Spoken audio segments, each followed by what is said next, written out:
작은 항구의 등대지기가 여러분 등대를 지키고 있습니다. 태풍이 밀려오는 한밤중에 선장으로부터 급한 연락이 왔는데 입항해도 되느냐라고 그렇게 무전을 받았습니다. 등대지기가 그 무전을 받고 단칼에 거절했습니다. 항로를 즉시 바꾸세요. 여기는 암초가 많기 때문에 오면 안 됩니다 하고 거절을 했습니다. 선장이 여러분 그 말을 듣고 기분이 상했습니다. 왜 나에게 명령하듯 말을 하지? 기분이 상했습니다. 그러나 어떻게 할 수가 없잖아요. 할 수 없이 등대지기의 말을 듣고 항로를 바꾸었습니다. 만약에 그 선장이 기분이 좀 나쁘다 해서 명령을 거부하고 항구로 들어왔다면 항구에 암초에 부딪혀서 그 배는 파손되고 여러분 말았을 것입니다. 여러분, 등대지기의 거절이 잘못된 것이 아닙니다. 선장의 생각이 잘못된 것입니다. 등대지기의 명령은 강압이 아니라 사람을 살리기 위하여 방향을 제시한 것뿐입니다. 등대지기의 명령은 권위를 자랑하기 위한 과시가 아니고 배에 태한 사람들을 살리기 위한 사랑과 책임이 담긴 외침이다. 이걸 여러분 알아야 됩니다. 어린 나이가 여러분 난로 가운데 다가가지고 그 난로를 만지려 할 때 부모님이 그걸 보고 얘야 만지지 마, 큰 소리로 그렇게 외치잖아요. 아이에게는 명령처럼 들릴 수가 있습니다. 그러나 부모님의 그 말 속에는 사랑이 담겨 있습니다. 부모는 아이의 자유를 빼앗으려고 그렇게 고함을 친 것이 아니라 화상을 입지 않도록 막기 위해 그렇게 외쳤습니다. 이게 여러분 명령입니다. 명령은 지켜야 됩니다. 하나님의 명령도 마찬가지입니다. 여러분, 하나님도 저와 여러분들에게 억압하고 자유를 박탈하기 위하여 이래라 저래라 라고 명령하는 것이 아니라 실패를 받고 절망에서 건져내고 심판을 피하고 복을 주기 위해서 명령하신다. 이걸 알아야 돼요. 하나님의 명령 속에는 사랑이 담겨 있습니다. 하나님의 명령은 올바른 방향을 제시하는 나침반과 똑같습니다. 하나님의 명령은 축복의 통로. 오늘 본문 말씀을 읽어보면 여호와의 명령이라는 단어가 여러분 6번 나옵니다. 명령은 히브리어로 피라는 단어를 사용하는데 입이라는 뜻입니다. 입. 여호와의 명령을 따랐다는 것은 여호와의 말씀을 따라 움직였다, 이런 뜻입니다. 여러분, 광야는 위험한 장소입니다. 환경이 열악합니다. 동서남북 어디로 가야 될지 아무도 모르기 때문에 하나님 입에서 나오는 말씀에 따라 움직여야 됩니다. 하나님이 머물러 있으라 하면 머물러 있어야 되고, 하나님이 길을 떠나라 하면 길을 떠나야 되고, 하나님이 기다려라 라고 말씀하시면 기다려야 됩니다. 한 달이 됐고 1년이 됐고 기다려야 됩니다.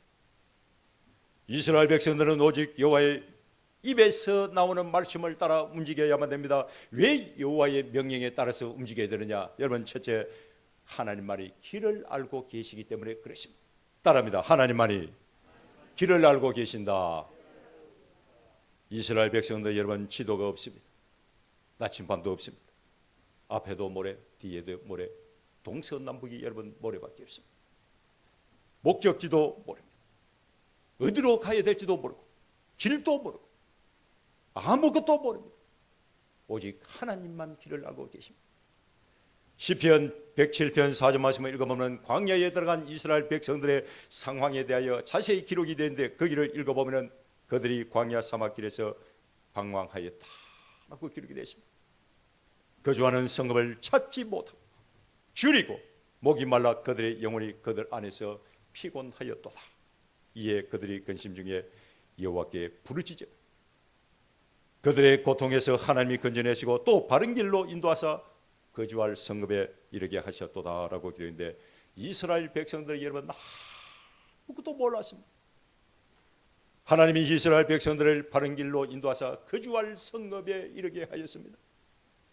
여러분, 아무것도 모르면 알고 있는 사람에게 물어봐야 됩니다. 말을 들어야 됩니다. 우리도 마찬가지입니다. 내일 무슨 일이 일어날지 여러분 아무도 모릅니다. 미래에 대해서 여러분 아무것도 모릅니다. 그러나 하나님은 모든 것을 다 알고 계십니다. 구름이 움직이면은 움직이고 구름이 멈추면은 멈추게 했던 것은 하나님이 자연 모든 만물을 다스리고 통치하고 모든 길을 알고 계신다라는 뜻입니다.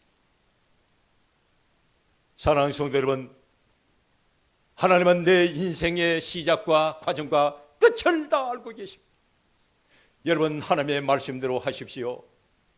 시편 37편 5절 말씀을 읽어보면 내 길을 여호와께 맡기라. 그를 의지하면 그가 이루신다 라고 기록이 되어 있습니다. 여러분, 염려가 있습니까? 불안이 있습니까? 두려움이 있습니까? 걱정이 있나요? 주님께 모든 것을 맡기시기를 주임을 축원합니다. 잠언 3장 6절 말씀을 읽어보면 너는 범사의 그를 인정해라. 그리하면 내 길을 지도하시리라 라고 기록이 되는데, 하나님은 저와 여러분들을 바른 길로 인도해 주십니다. 잠언 16장 9절 말씀을 읽어보면 사람이 마음으로 자기의 길을 계획한다 할지라도 그의 발걸음을 인도하시는 분은 하나님이시다 라고 기록이 되어 있습니다. 하나님이 저와 여러분들을 선한 길로 인도해 주십니다. 잠언 19장 21절 말씀을 읽어보면 사람이 마음에는 많은 계획이 있어도 여호와의 뜻만이 완전히 서리라 라고 기록했는데, 사람의 생각, 사람의 뜻대로 되는 것이 여러분 없습니다. 하나님의 생각, 하나님의 뜻대로 다 이루어집니다. 요셉의 인생을 보십시오. 요셉은 어릴 때 꿈을 꾸었습니다. 형들이 요셉을 시기 질투해서 여러분 죽이려고 했습니다. 그러나 하나님이 요셉을 살렸습니다. 형들이 요셉을 은 20을 받고 애굽의 노예로 팔았습니다. 이제 저 꿈쟁이의 인생은 여기서 끝이다라고 형들이 생각을 했습니다. 그런데 보디발 집에서 가정 총무가 되었습니다. 보디발 집에서 억울한 누명을 쓰고 감옥에 갇혔습니다. 사람의 눈으로 바라볼 때에, 사람의 생각할 때는 요셉의 인생은 망하고 여러분 끝났습니다. 그러나 하나님은 감옥을 축복의 통로를 사용하고 요셉은 애굽의 총리가 되었습니다. 창세기 50장 20절 말씀을 읽어보면 요셉이 이렇게 말합니다. 당신들이 나를 해하려고 하시라, 죽이려고 했지만 하나님은 그것을 선으로 바꾸었다 라고 그렇게 말을 했습니다. 요셉의 형들이 요셉을 죽이려고 했지만 죽일 수가 없습니다. 보디발 아내가 요셉을 감옥에 가두었지만 영원히 감옥에 가두어 놓지 못했습니다. 여러분, 우리 사람들은 그림의 한 장면만 바라보고 낙심하고 두려움에 떨지만 하나님은 그림 전체를 보고 있다는 것을 알아야 됩니다. 윌리엄 캐리는 구두 수성공이었습니다. 사람들이 말했습니다. 네가 아직 무슨 선교를 하느냐 비웃었습니다. 하나님은 너의 도움이 없이도 얼마든지 이방인을 구원할 수가 있다라고 말하면서 네가 지금 무슨 선교를 하느냐라고 조롱하고 다 비웃었습니다. 그러나 윌리엄 캐리는 인도로 선교를 갔습니다. 인도에 가지만은 아내는 정신적으로 무너졌고 아들은 죽었습니다. 그가 썼던 원고는 불에 다 타버렸습니다. 사람들이 말합니다. 실패했다. 너는 이제 안 돼. 그러나 하나님은 달라십니다. 윌리엄 캐리가 번역한 성경은 인도 사람들을 깨우고, 그런데 성경에 불씨가 돼서 인도의 복음의 문을 열었습니다. 사람은 환경을 보고 포기하지만 하나님은 시간을 통해서 완성을 합니다. 어떤 사업가가 큰 계약을 앞두고 계약 직전에 취소가 됐습니다. 얼마나 낙심되는지 하나님을 원망했습니다. 하나님, 이 계약이 성사가 돼야 우리 회사가 살고 나도 사는데 여기서 계약이 취소가 되면 어떻게 합니까? 너무너무 낙심이 되고 하나님이 원망스러워서 축 처진 어깨를 가지고 비틀거리면서 집으로 돌아왔습니다. 6개월이 지났습니다. 계약을 하려고 했던 그 회사가 부도가 났습니다. 그때 깨달았습니다. 하나님은 우리의 회사를 망하게 하려고 한 것이 아니라 지켜주시려구나. 지켜주시려고 그렇게 계약 취소를 했구나.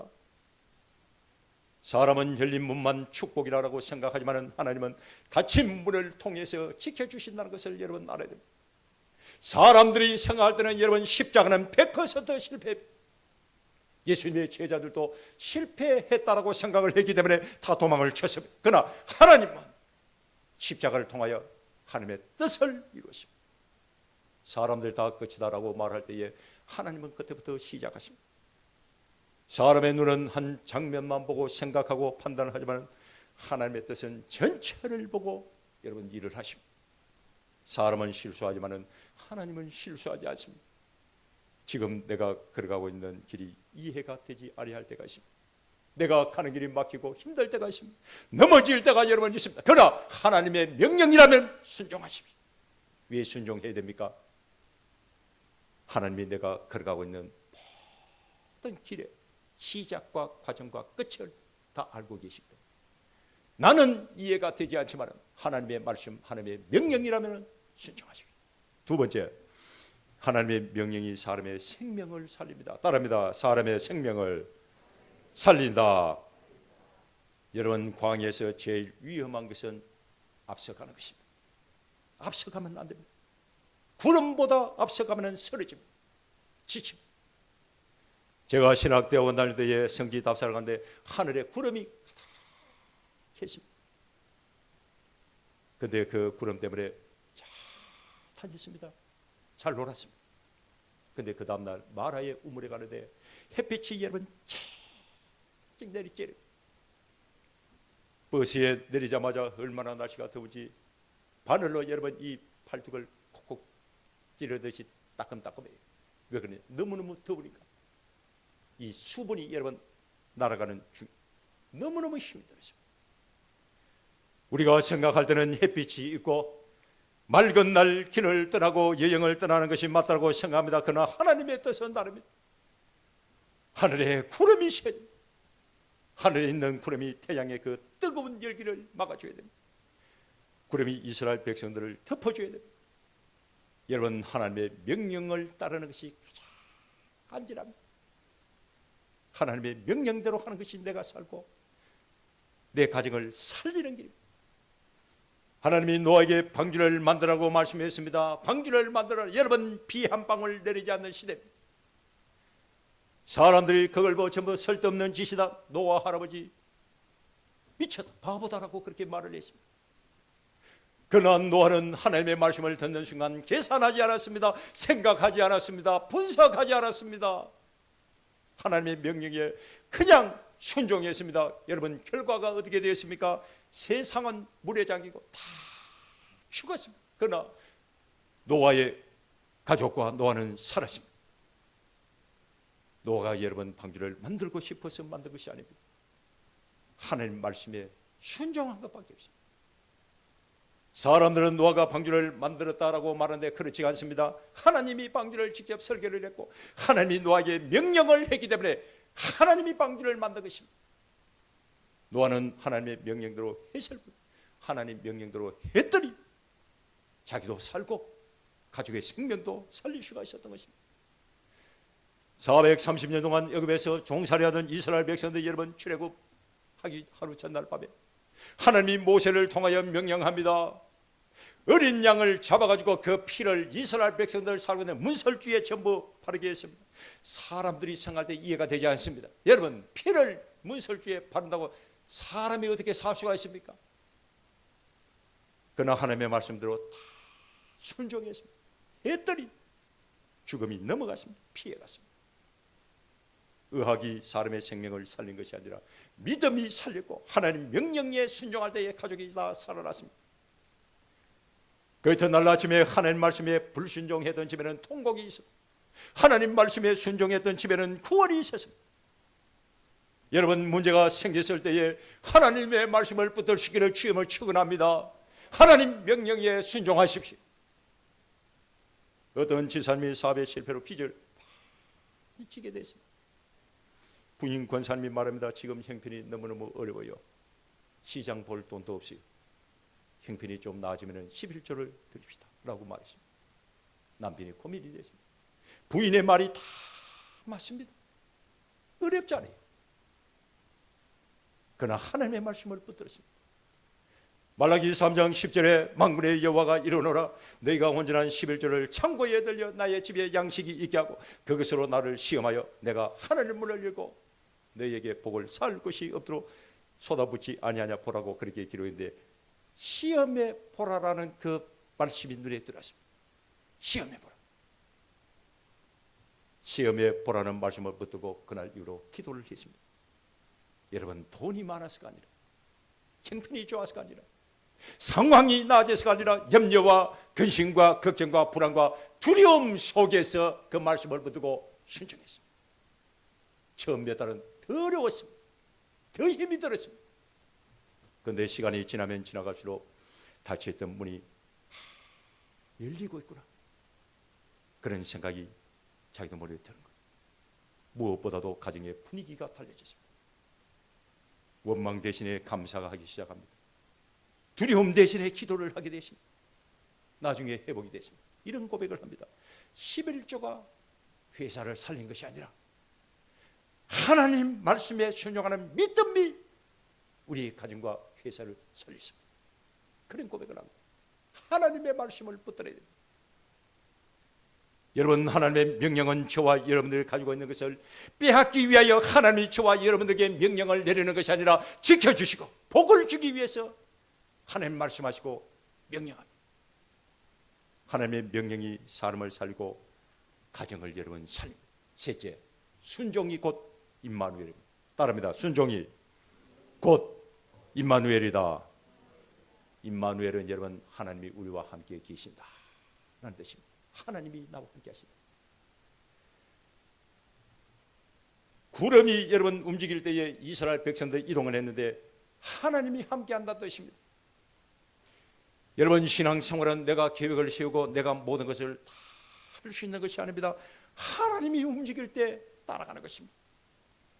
하나님이 일을 하실 때에 동참하는 것입니다. 순종이 곧 임마누엘입니다. 옥에서 들어가 여러분 지휘자의 손을 바라보면서 연주할 때 아름다운 조화를 이루듯이 성도는 하나님을 바라봐야 됩니다. 하나님의 손을 바라보고 신앙생활해야 됩니다. 하나님의 손을 바라보고 움직여야 됩니다. 여러분, 전쟁터에서 명령이 내려지면 그 명령을 받은 사람은 선택이 아닙니다. 즉각적인 순종이 죽느냐 사느냐를 결정합니다.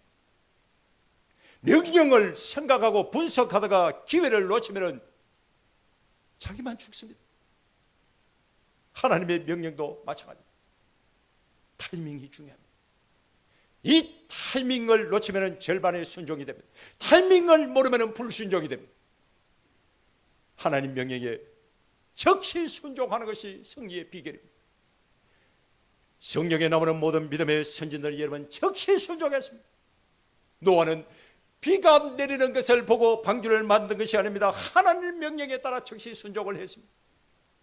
이스라엘 백성들은 죽음을 보고 어린 양을 잡아가지고 문설주에 파는 것이 여러분 아닙니다. 하나님의 말씀을 믿고 듣고 즉각적으로 순종하고 팔았습니다. 그 살았습니다. 순종할 때에 손해보는 것까지만은 축복의 통로가 됐고, 순종할 때 내 마음속에 두려움이지만 결국 승리를 인도하고, 순종할 때 힘이 들지만은 기쁨이 되었습니다. 사랑하는 성도 여러분, 우리의 인생도 가만히 보면 전부 선택의 연속입니다. 왜 그렇습니까? 이 세상은 광야와 같기 때문에 그렇습니다. 앞은 보이지 않고 내일에 대한 희망은 불확실하고 예측을 할 수 없기 때문에 날마다 우리는 고민을 하고 생각을 하고 선택을 하고 결정을 해야 됩니다. 중요한 것은 내가 선택하고 결정하는 것이 옳으냐, 틀릴 때가 너무너무 많이 있다는 것입니다. 길을 잃고 방황할 때가 너무너무 많이 있다는 것입니다. 그러나 하나님의 말씀대로 하면 길을 잃지 않습니다. 하나님 말씀에 순종할 때 하나님께서 방향에 복을 주십니다. 15절 말씀을 읽어보면 낮에는 구름 기둥이 햇볕을 막아주었고 밤에는 불 기둥이 추위를 막아주었습니다. 하나님의 명령을 따르는 사람은 하나님의 보호 아래 있다는 것을 알아야 됩니다. 사람은 환경을 보고 걱정하고 불안에 벌벌 떨지만 순종하는 사람은 하나님을 바라보면서 평안의 복을 누립니다. 광야는 여러분 영적 전투 훈련장입니다. 날마다 머물러 있는 훈련을 해야 됩니다. 기다리는 훈련을 해야 됩니다. 길을 떠나는 훈련을 해야 됩니다. 믿음이 없고 순종할 줄 모르는 사람은 낙오자가 될 것입니다. 구름이 떠올라가지고 짐을 싸서 떠나야 됩니다.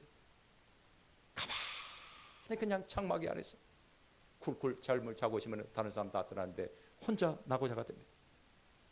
반대로 믿음에 순종하다 보면 조급함이 사라지고 염려와 근심 걱정은 사라집니다. 하나님을 더욱더 믿고 신뢰하게 되십니다. 순종이 여러분 더욱더 성숙한 신앙으로 만들어가는 것을 알아야 됩니다. 순종할 때에 하나님이 나와 함께 하는데 순종이 곧 임마누엘입니다. 여러분들의 가정에 하나님이 요구하는 순종이 있습니까? 순종하시기 바랍니다. 즉시 순종하십시오. 지금 당장은 이해가 되지 않습니다. 그러나 세월이 흘러가지고 뒤돌아보면 그때 내가 하나님의 말씀에 순종하고 하나님 나에게 은혜 주실 때에 성령의 감동 감격이 일어날 때에 순종하게 됐을 때에 그 순종이 내 가정과 내 삶을 살리는 결단이 되었구나. 이걸 깨닫게 됩니다. 성경을 읽어보면 여호와의 명령을 수행하기 위하여 하나님이 이스라엘 백성들에게 준 도구들이 여러분 많습니다. 낮에는 구름으로, 밤에는 불로 나타나서 어둠 속에서 방향을 제시했고, 두려움 속에서도 하나님이 함께 하신다는 확신을 주었습니다. 구름기둥, 불기둥. 민수기 10장을 읽어보면 나팔이 나오는데 하나님은 나팔을 통하여 이스라엘 백성들이 질서 있게 행진하도록 했습니다. 그 명령의 도구들입니다. 나팔. 하나님이 시내 산에서 주신 율법은 광야 생활의 여러분 기준이 되었습니다. 구름은 이스라엘 백성들에게 방향을 알려주었지만 율법은 하나님의 말씀은 이스라엘 백성들이 광야에서 또 가나안 땅에 들어가서 무엇을 해야 되고 무엇을 하지 말아야 되는지, 하나님 백성으로서 어떻게 살아야 되는지 기준이 되었습니다. 아론은 대제사장이 되고 모세는 이스라엘 백성들을 이끄는 지도자가 돼서 하나님의 뜻을 백성들에게 전달을 했습니다. 하나님은 저와 여러분들에게 불가능한 것을 여러분 요구하지 않습니다. 얼마든지 순종하는 것을 할 수 있는 것을 명령하시는데, 중요한 것은 순종할 때 하나님이 우리에게 믿음도 주시고 은혜도 함께 주신다. 감당할 수 있는, 순종할 수 있는 믿음과 은혜를 주신다 라는 사실을 알아야 됩니다. 사랑하는 성도들은, 하나님은 지금도 저와 여러분에게 말씀을 주셔서 말씀에 순종하십시오. 하나님이 저와 여러분에게 성령을 주셨는데 성령의 인도를 따라 행하십시오. 예배를 드리라고 했는데 이 예배를 통하여 하나님 주시는 은혜를 받고 기도하라고 했는데 기도를 통하여 하나님의 뜻을 구하십시오. 순종은 감정이 아니라 태도의 문제입니다. 이스라엘 백성들은 광야에서 구름을 보았지만 우리는 하나님의 말씀을 보고 있습니다. 하나님의 말씀을 가까이 됩니다. 하나님의 말씀을 모르면 순종할 수가 없습니다. 순종은 하나님의 말씀을 읽고 듣고 묵상하고 마음에 새기는 사람들만이 할 수가 있습니다. 순종하는 것도 훈련이 필요합니다. 광야에서 구름이 움직이면 이스라엘 백성들은 즉시 집을 사고 바로 떠나야 했습니다. 머뭇거리면 공동체에서 낙오됩니다. 기다리는 것도 훈련입니다. 아무나 기다릴 수 있는 것이 아닙니다. 믿음이 깊은 사람들만이 기다릴 수가 있습니다. 길을 가다가 멈추는 것도 훈련입니다. 하나님이 하지 말라면 안 해야 됩니다. 가려면 가야 됩니다. 서라면 서야 됩니다. 사람들은 빨리 가고 싶어 하지만 하나님은 때를 준비하고 계십니다. 광야에서 이스라엘 백성들이 멈추었던 시간은 버려진 시간이 아닙니다. 다듬어지는 시간이었습니다. 하나님의 백성으로 다듬어지는 시간입니다. 움직이는 것만이 순종이 아닙니다. 길을 떠나는 것만이 순종이 아닙니다. 기다리는 것도 멈추는 것도 다 순종입니다. 중요한 것은 하나님의 명령대로 해야 된다는 겁니다. 하나님의 명령대로. 순종의 신앙이 되려면 공동체 안에 함께 있어야 됩니다. 여러분, 이스라엘 백성들은 혼자 움직이지 않습니다. 어느 한 가정만 움직이지 않습니다. 항상 움직일 때는 공동체 전체가 움직였습니다. 순종은 개인적인 결단이지만 공동체 안에서 순종을 해야 됩니다. 교회 공동체는 저와 여러분들의 순종을 도와주는 울타리와 똑같습니다. 여러분, 우리는 매일 선택합니다. 크든 작든 선택을 합니다. 중요하든 중요하지 않든 매일 선택을 여러분 합니다. 중요한 것은 내가 매일 하는 그 선택이 하나님의 말씀에 순종하는 선택이 돼서 아름다운 열매를 맺고 하나님의 영광이 나타나시기를 주임으로 축원합니다. 어떤 지사님이 병원에 갔는데 암 진단을 받았습니다. 수술을 하고 항암 치료 일정이 여러 번 잡혔습니다. 얼마나 겁이 나는지요, 얼마나 두려워지요. 너무너무 힘이 들었습니다. 주일날 아침이 돼서 가족들이 말합니다. 남편이 너무나 힘드니까, 아버지가 너무나 힘드니까 오늘은 그만 쉬세요. 하나님이 이해하실 겁니다. 오늘 그냥 쉬세요. 그런데 그 지사님은 내 몸보다도 예배가 더 중요하지, 예배가 먼저야 라고 말하면서 여러분 교회로 갔습니다. 억지로 교회 간 것이 아닙니다. 의무감 때문에 교회 간 것도 여러분 아닙니다. 성령이 인도하심에 대한 순종함으로 교회를 갔습니다. 주님을 향한 사랑 때문에 갔습니다. 예배 중에 말씀을 붙들고 눈물로 기도했습니다. 치료하는 과정을 쉽지 않았지만 의사가 볼 때 놀랄 정도로 회복의 속도가 빨랐고 나중에 완치가 됐는데 그 집사님이 그렇게 말합니다. 내가 교회 가지고 하나님 이 병 낫게 해달라고 기도하고 예배를 드린 것이 아닙니다. 하나님을 먼저 선택한 순종이 내 병을 고치고 나를 살렸습니다 하고 그렇게 말을 했습니다.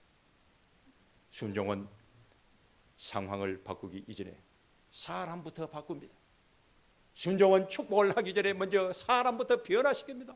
그걸 여러분 알아야 됩니다. 하나님은 그 변화되고 바뀌어진 사람을 통하여 일하시고 그 다음에 상황도 바꿔주시고 내가 먼저 변화돼야 돼요.